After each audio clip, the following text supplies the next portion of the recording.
Hello students and viewers. मैं diet प्रवक्ता अंजलि आज की ऑनलाइन क्लास में आप सभी का स्वागत करती हूँ। स्टूडेंट्स, आज हम डीएलएड सेकेंड सेमेस्टर के वर्तमान भारतीय समाज एवं प्रारंभिक शिक्षा में वैदिक कालीन शिक्षा के बारे में चर्चा करेंगे। वैदिक कालीन शिक्षा भारत में शिक्षा का जो रूप प्रचलित था उसे वैदिक कालीन शिक्षा या गुरुकुल शिक्षा व्यवस्था कहा जाता था। वैदिक कालीन शिक्षा वेद पर आधारित शिक्षा थी जिसका स्रोत वेद हैं। भारतीय साहित्य में 4 वेद माने जाते हैं: ऋग्वेद, यजुर्वेद, सामवेद, अथर्ववेद। अल्तेकर महोदय ने लिखा है कि वैदिक युग में शिक्षा का तात्पर्य प्रकाश का वह स्रोत है जो जीवन के विभिन्न क्षेत्रों में हमारा सच्चा पथ प्रदर्शक करती है। अल्तेकर महोदय ने शिक्षा को प्रकाश के समान माना है और कहा है कि जैसे प्रकाश चारों तरफ अपना प्रकाश फैलाता है, उसी प्रकार शिक्षा भी विभिन्न क्षेत्रों में हमारा सच्चा पथ प्रदर्शक करती है। शिक्षा एक प्रकाश है, किंतु यह पुस्तक ज्ञान का पर्याय नहीं है, क्योंकि भारतीय गुरुओं का दृढ़ विश्वास था कि मनुष्य ने भले ही विभिन्न शास्त्रों का ज्ञान प्राप्त कर लिया हो, पर यदि उसमें अंतर्दृष्टि का विकास नहीं हुआ है तो वह मूर्ख है। गुरुओं का मानना ये था कि भले ही व्यक्ति ने चारों वेदों का ज्ञान प्राप्त कर लिया हो, लेकिन अगर उसने अपनी आत्मा का विकास नहीं किया है तो वह मूर्ख है। प्राचीन भारतीय गुरुओं ने क्रियाशील मनुष्य को ही वास्तव में शिक्षित माना है। वैदिक कालीन शिक्षा के उद्देश्य। वैदिक कालीन शिक्षा का केंद्र बिंदु धर्म था। धार्मिक भावना का विकास करना ही वैदिक कालीन शिक्षा का प्रमुख लक्ष्य था। वैदिक कालीन शिक्षा में यह तथ्य था कि ईश्वर भक्त और ज्ञानवान वही व्यक्ति हो सकता है जो चरित्रवान भी हो। शिक्षा ने केवल बालक को चरित्रवान बनाए, बल्कि उसका शारीरिक, मानसिक, बौद्धिक विकास भी करे, ताकि वह देश का योग्य नागरिक बन सके। शिक्षा का वैदिक शिक्षा का सार ये था कि जब गुरुकुल से शिक्षा ग्रहण करके विद्यार्थी समाज में प्रवेश करे, तो वह एक संतुलित सामाजिक प्राणी के रूप में समाज में प्रवेश करे। राष्ट्रीय संस्कृति का संरक्षण और प्रसार करना ही वैदिक कालीन शिक्षा का प्रमुख लक्ष्य था। वैदिक कालीन शिक्षा की विशेषताएं। वैदिक युग में शिक्षा पूरी तरह से राज्य के नियंत्रण से बाहर थी। राज्य का शिक्षा पर कोई नियंत्रण नहीं था। शिक्षा सार्वजनिक निशुल्क शिक्षा देना पवित्र कर्तव्य समझा जाता था और छात्रों से कोई फीस भी नहीं ली जाती थी। शिक्षा का स्वरूप वैयक्तिक था। शिष्य गुरु के पास शिक्षा ग्रहण करने जाता था। गुरु व्यक्तिक विभिन्नता के आधार पर प्रत्येक शिष्य को ज्ञान प्रदान करता था। शिक्षा पुस्तकों पर आधारित न होकर व्यवहारिक थी। गुरु प्राचीन काल में जो वैदिक कालीन शिक्षा थी, उसमें गुरु विद्यार्थियों को पुस्तकों पर आधारित ज्ञान न प्रदान करके बल्कि व्यवहारिक ज्ञान प्रदान करते थे।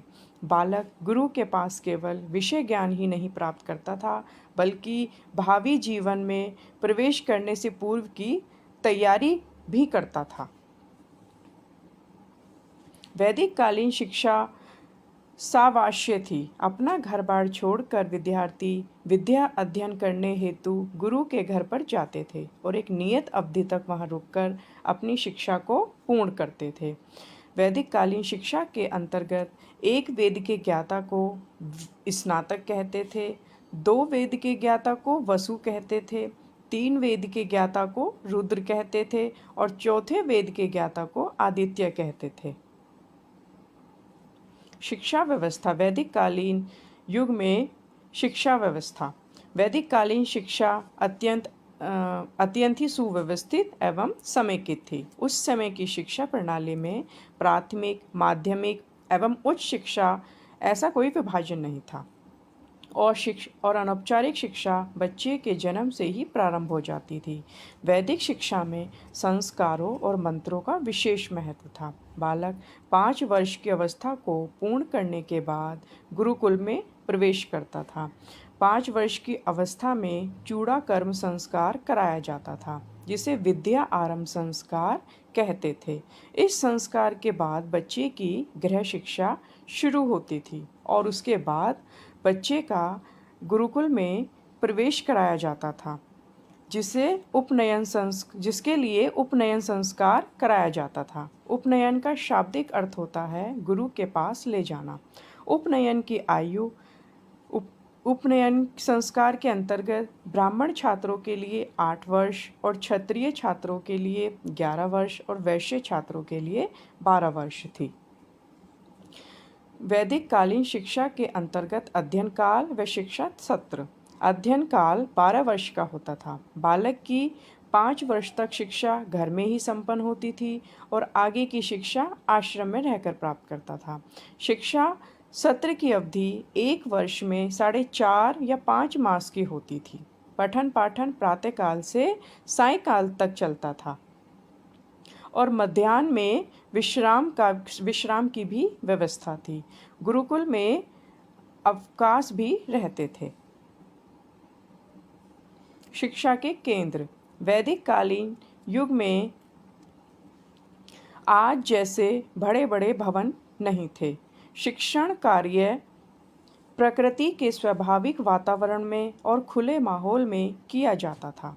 यह स्थान गुरु के आश्रम पर में हुआ करता था, जो कोलाहल से दूर होता था। यहाँ रहकर छात्र आचार व्यवहार के नियम भी सीखते थे। वैदिक पाठ्यक्रम। वैदिक कालीन शिक्षा के अंतर्गत आध्यात्मिक व्यवहारिक लक्ष्य के प्रति समर्पित थी और वैदिक कालीन शिक्षा का जो पाठ्यक्रम था वो अत्यंत ही व्यापक था। बालकों को वेद, उपनिषद, पुराण, नीतिशास्त्र, इतिहास, गणित, भाषा, कला, विज्ञान, शिल्प, पशुपालन, अर्थशास्त्र, सैन्य विज्ञान का ज्ञान प्रदान किया जाता था और शिक्षा का माध्यम संस्कृत था। शिक्षण विधि। वैदिक कालीन शिक्षा के अंतर्गत जो शिक्षण विधि थी वो मौखिक थी।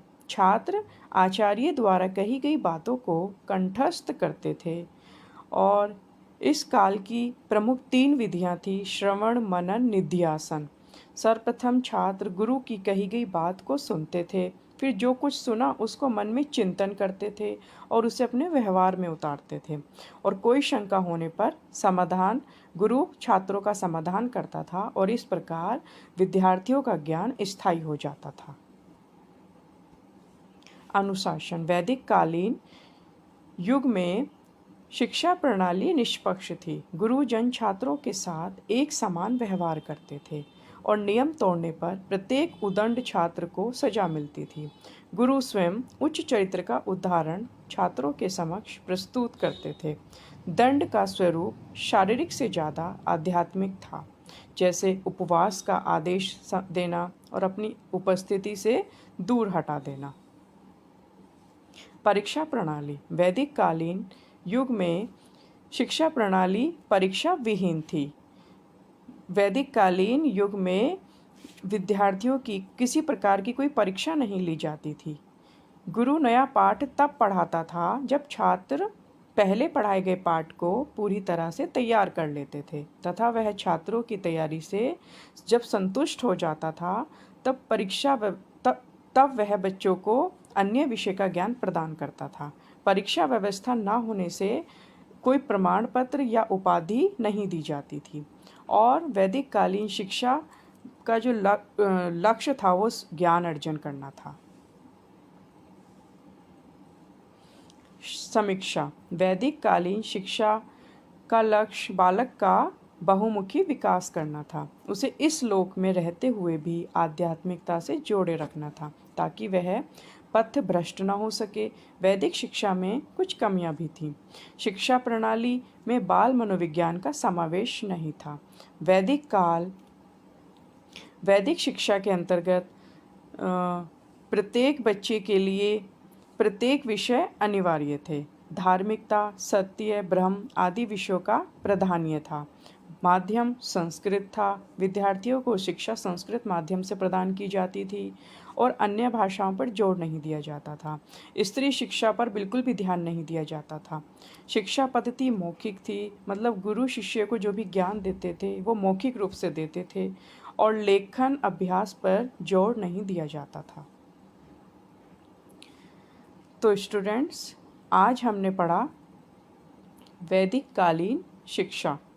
अब हम नेक्स्ट क्लास में बौद्धकालीन शिक्षा के विषय में पढ़ेंगे। धन्यवाद स्टूडेंट्स।